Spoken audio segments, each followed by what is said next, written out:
जाहीर निषेध करतो. कारण अशी आम्ही देतो तुम्हाला.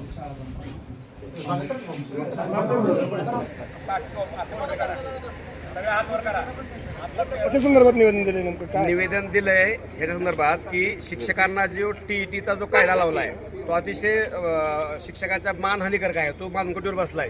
टीईटी ही फक्त शिक्षक नोकरी टिकवण्यासाठी आहे, ती पदोन्नतीसाठी नाहीच बिलकुल. आणि त्या टीईटीला आमचा कुठलाही शिक्षक घाबरत नाही अजिबात.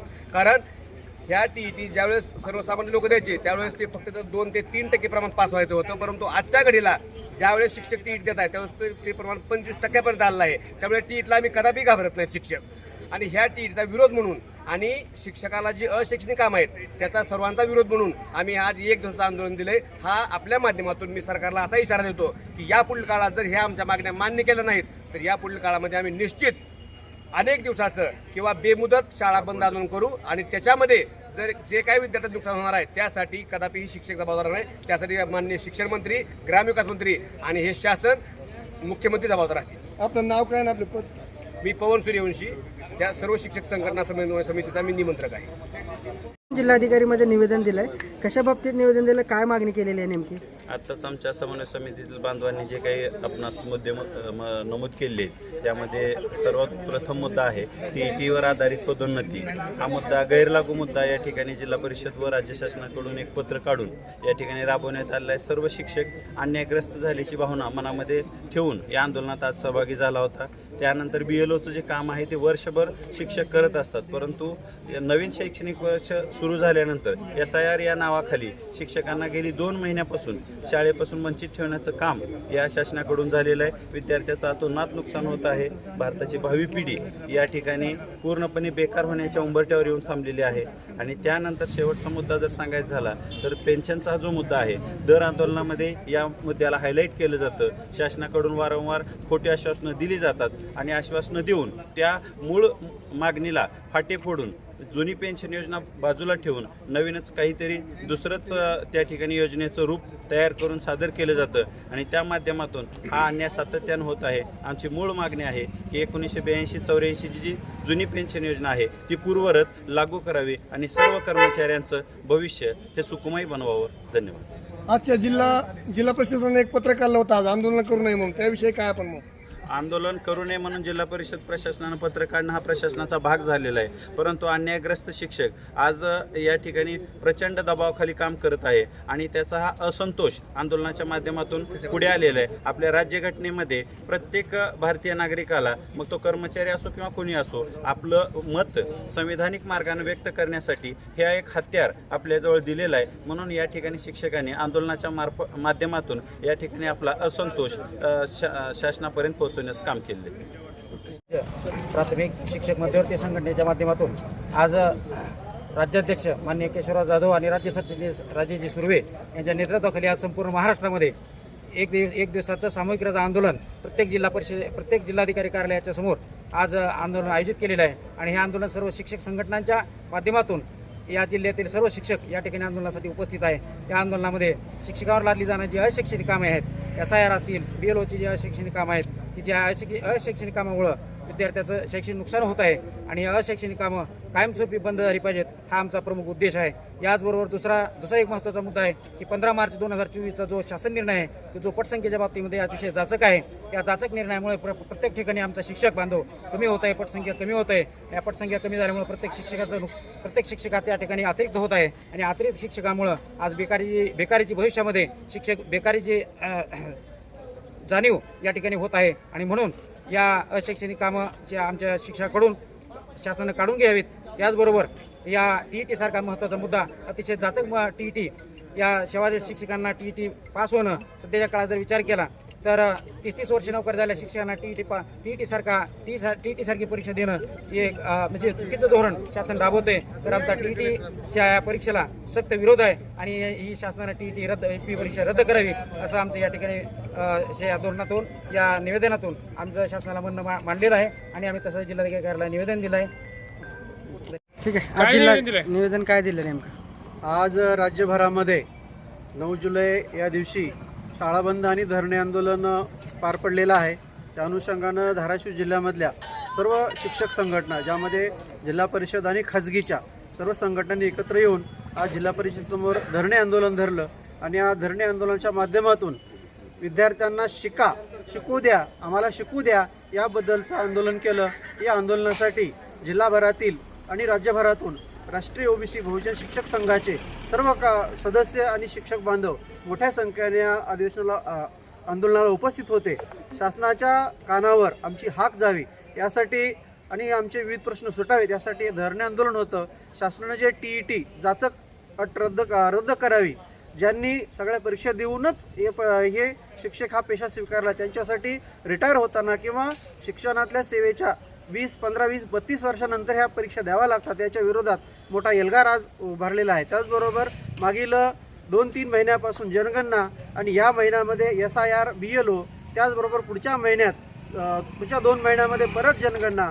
हे वर्ष शैक्षणिक आहे का अशैक्षणिक आहे हे आम्हाला कळत नाही, हे शासनानं आम्हाला सांगावं आणि या सर्व अशैक्षणिक कामामधून शिक्षकांची मुक्तता करावी. त्याचबरोबर पदोन्नतीमध्ये एक शासन नियमानुसार आरक्षण ठेवावं यासाठी आम्ही सर्वजण यामध्ये सहभागी झालो होतो. धन्यवाद. काय आपलं नाव आणि पद काय?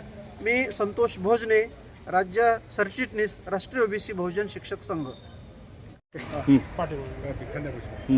आज धाराशिव जिल्ह्यातील प्राथमिक, खाजगी आश्रमशाळा आणि विद्यालयातील शिक्षकांनी शासनाच्या विरोधामध्ये एकदिवसीय रजा आंदोलन देऊन या ठिकाणी धरणे आंदोलन केलं आणि या आंदोलनाच्या माध्यमातून विविध विषयावर शासनाबद्दल आक्रोश व्यक्त केलेला आहे. त्यापैकी विद्यार्थी आणि शिक्षक यांचं नातं जे आहे, माझा विद्यार्थी माझी जबाबदारी, माझी शाळा माझी जबाबदारी, ही शिक्षकाचं जे नातं आहे कुठंतरी विसरत झालेलं आहे. त्याचं कारण एकमेव आहे, ते म्हणजे अशैक्षणिक कामे. अशा अनेक अशैक्षणिक कामे शिक्षकांना दिली जातात. त्यामुळं शिक्षक हा शाळेमध्ये राहतच नाही, कारण शासनानं आदेश दिला, शिक्षक कामामध्ये जुंपला जातो आणि विद्यार्थी हा वाऱ्यावर सोडला जातो. त्यामुळं ग्रामीण भागातले विद्यार्थी, शेतकऱ्यांचे मुलं आज या शिक्षणाच्या प्रवाहापासून अडाणी राहतात का काय, हा प्रश्न शिक्षकाला पडलेला आहे. आणि त्यामुळं ग्रामीण भागातल्या जिल्हा परिषदेच्या शाळा ओस पडत आहेत आणि तिथले पालक त्या विद्यार्थ्यांच्या टेशा काढून इंग्रजी माध्यमाच्या शाळेमध्ये पिशवी भरून अफाट पैसा देऊन त्या ठिकाणी ॲडमिशन घेत आहेत.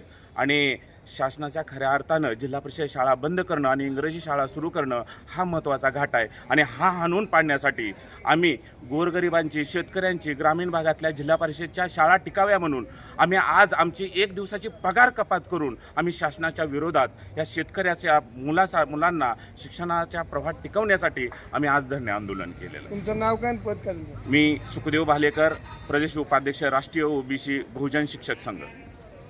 सर्व शिक्षक संघटना समन्वय समितीच्या वतीने 29 जुलै 2026 रोजी राज्य शासनास पूर्व सूचना देऊन या ठिकाणी आजचं 9 जुलै रोजीचं सामूहिक रजा आंदोलन आपण या ठिकाणी करत असताना धाराशिव जिल्ह्यातील सर्व शिक्षक संघटना एकत्रित येऊन धाराशिव जिल्हा मध्यवर्ती शिक्षक संघटना समन्वय समिती अशा या एकाच बॅनरखाली जिल्हाभरातील सर्व शिक्षकांचे प्रश्न घेऊन, त्याचबरोबर सर्वोच्च न्यायालय, सन्माननीय सर्वोच्च न्यायालयानं 2028 पर्यंत जी TET उत्तीर्ण होण्यासाठी शिक्षकांना मुदत दिलेली आहे, त्या मुदतीचं अनुपालन न करता या ठिकाणी सर्व शिक्षकांना वेठीस धरण्याचं काम राज्य शासनातर्फे आणि संपूर्ण या शासन यंत्रणेतर्फे जे होत आहे त्या विषयाला थांबवण्यासाठी, त्याचबरोबर TETतून 32 वर्ष 30 वर्ष सेवा केलेल्या शिक्षकांना वगळण्यात यावं या एकमेव मागणीसाठी, त्याचबरोबर जे SIRच्या संदर्भातली काम असतील, BLOचे काम असतील किंवा अशैक्षणिक काम असतील, शिक्षकांना शिकू द्या, विद्यार्थ्यांना शिकू द्या या मागणीसाठी, त्याचबरोबर जिल्हाभरातील आणि या संपूर्ण राज्यभरामध्ये शिक्षकांची गळचेपी करण्याचं जे शासनाचं धोरण आहे,